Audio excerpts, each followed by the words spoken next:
Did the Romans really enjoy watching people fight to the death? Or were the gladiatorial games something far more sinister? We're diving into the complex world of ancient Rome's bloody entertainment, exploring both its captivating spectacle and its use as a powerful tool of propaganda. Close your eyes and listen. Hear the ground tremble with the roar of 50,000 souls, a sound that shakes the very foundations of the world. We are in Rome, under the shadow of the Colosseum, a monument to both engineering genius and an insatiable thirst for spectacle. The air is thick with the smell of sweat, sawdust, and blood, a metallic tang carried on the hot, dusty breeze. From the emperor in his gilded box, shielded from the sun by a silken awning, to the common man packed onto the highest stone tiers, every eye is fixed on the arena floor. But what we are about to witness is more than mere entertainment. It is a ritual, a political tool, a multi-billion-dollar industry, and a human tragedy, all played out on the blood-soaked sand. This is the world of the gladiator, the most terrifying and captivating show on Earth. To understand this brutal spectacle, we must first journey back in time, before the Colosseum even existed, to the funeral rites of the neighboring Etruscans. There, in solemn ceremony, captured warriors would be forced to fight to the death to honor a fallen nobleman. This was no celebration. It was a dark sacrament, the spilled blood thought to be a potent offering to nourish the deceased's spirit in the afterlife. The early Romans, a people defined by their military prowess, witnessed this custom and adapted it, reshaping it in their own image. They called it a munus, a duty or gift to the dead, and for them, it became a public demonstration of virtus, the martial courage that was the cornerstone of their identity. These early contests were grim reminders of the discipline and willingness to die that had conquered Italy and built their republic. But as Rome's legions marched across the known world, and the republic swelled into a global empire, the original meaning began to fade.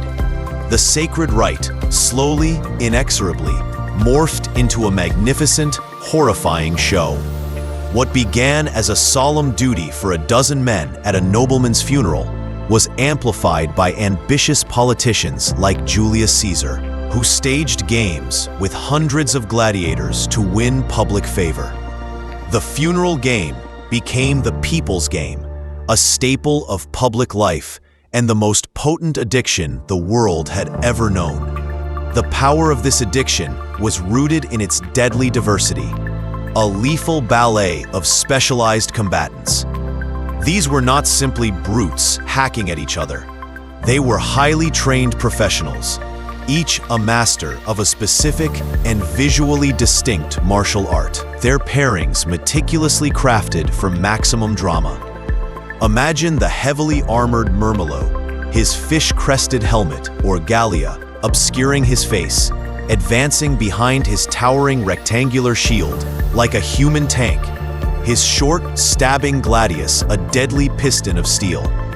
His classic opponent might be the Thracian, a whirlwind of aggression with his small, square shield and curved scimitar designed to hook around an opponent's defenses. Or perhaps he would face the Hoplomachus, armed like a Greek hoplite with a spear and round shield. And then, the most iconic and perhaps the most vulnerable of them all, the Retiarius, the net fighter.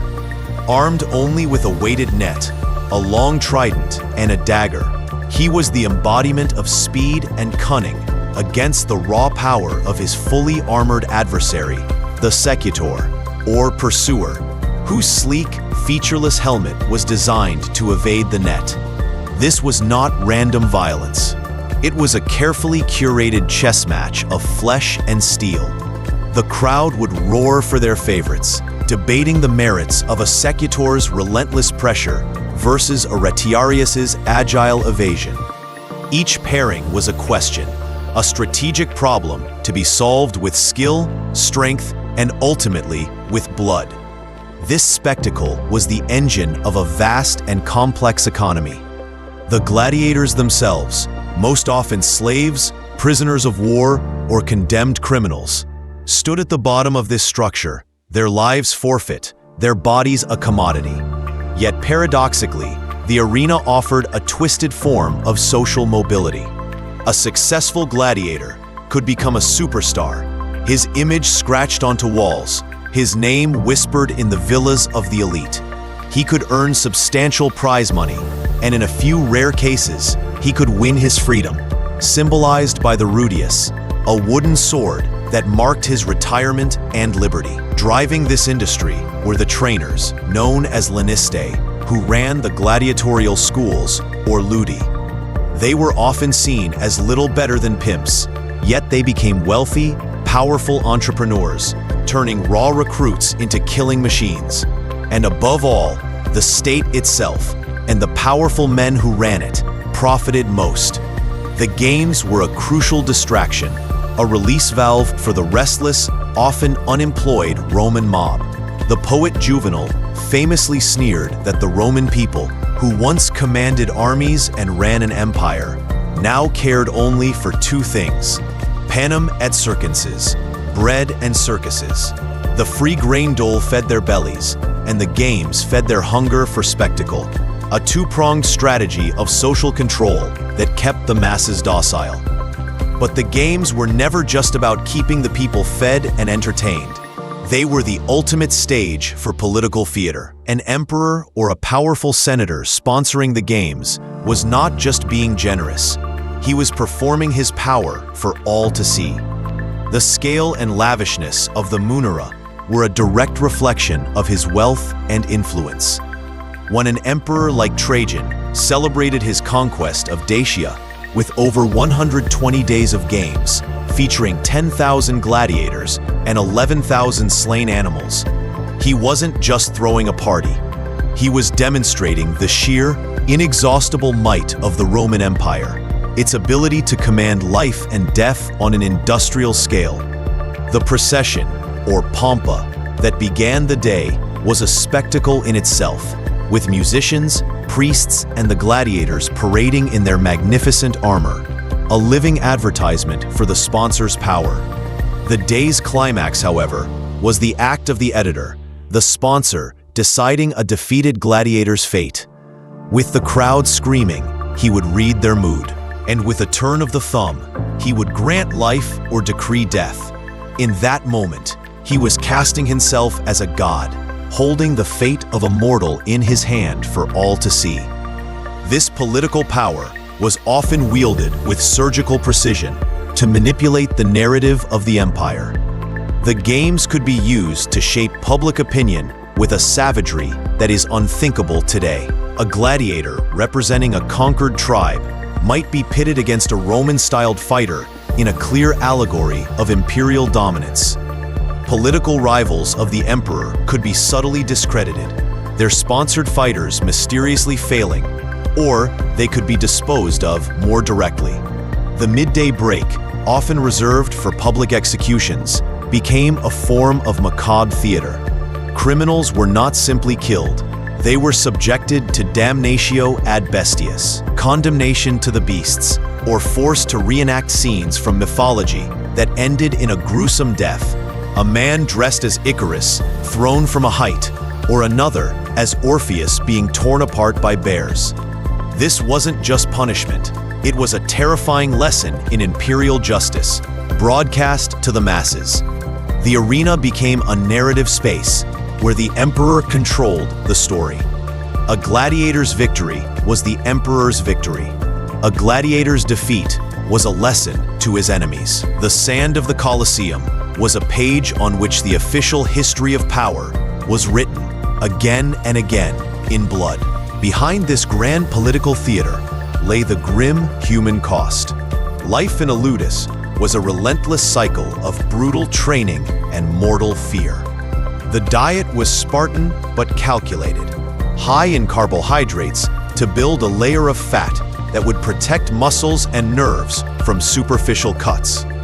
The discipline was absolute, Yet paradoxically, these men were valuable investments. The schools had expert doctors to patch up wounds and keep their assets fighting.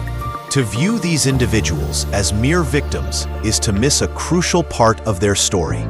Within their brutal world, they forged their own codes of honor and camaraderie, a concept they called dignitas, a sense of worth and respect earned through courage.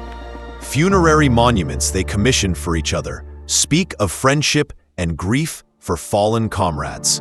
To die well, with courage and without begging, was the final victory a gladiator could claim. This raises profound ethical questions that resonate to this day. Was this sport or was it murder? Was a gladiator who volunteered for the arena an Octeritus, exercising free will, or was he a desperate man driven by debt, making an impossible choice in a system designed to exploit him? The line between entertainment and exploitation, between athlete and victim, was irrevocably and intentionally blurred. This potent brew of violence, honor, and tragedy has echoed through the centuries, most powerfully in cinema. Films like Stanley Kubrick's Spartacus and Ridley Scott's Gladiator are not historical documentaries. They are modern myths forged from ancient materials, reflecting our own values back at us. They take the historical gladiator and recast him as a revolutionary, a freedom fighter, an individual hero standing against a corrupt system. Maximus Decimus Meridius, the hero of Gladiator, with his quest for personal vengeance and his defiant cry for a restored republic, is a figure who would be unrecognizable to a Roman. The film's climactic duel, where he slays the Emperor Commodus, is pure fiction, a satisfying, modern resolution to a complex historical reality.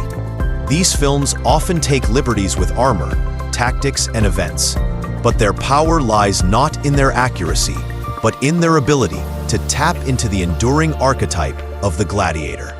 He has become a global icon of resilience, a symbol of the human spirit's capacity to endure unimaginable hardship and to fight for something greater, even when facing certain death. In the end, the gladiator is a figure of profound contradiction. He was a slave who could become a celebrity, a disposable pawn who could become a symbol of strength. His world was one of both spectacular entertainment and cynical political manipulation. Reflecting on the Roman games forces us to look in the mirror.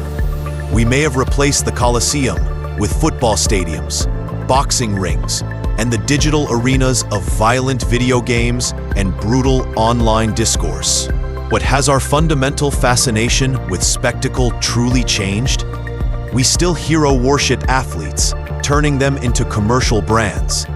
We are still captivated by contests of strength and skill, still drawn to the raw drama of victory and defeat, and perhaps still susceptible to the manipulation of mass media by the powerful. The brutal spectacle of ancient Rome serves as a timeless, troubling reminder of the complex relationship between power, entertainment, and the enduring, often dark, fascinations of the human heart. It asks us to consider where we draw the line and to question what price we are willing to pay or to have others pay for a good show.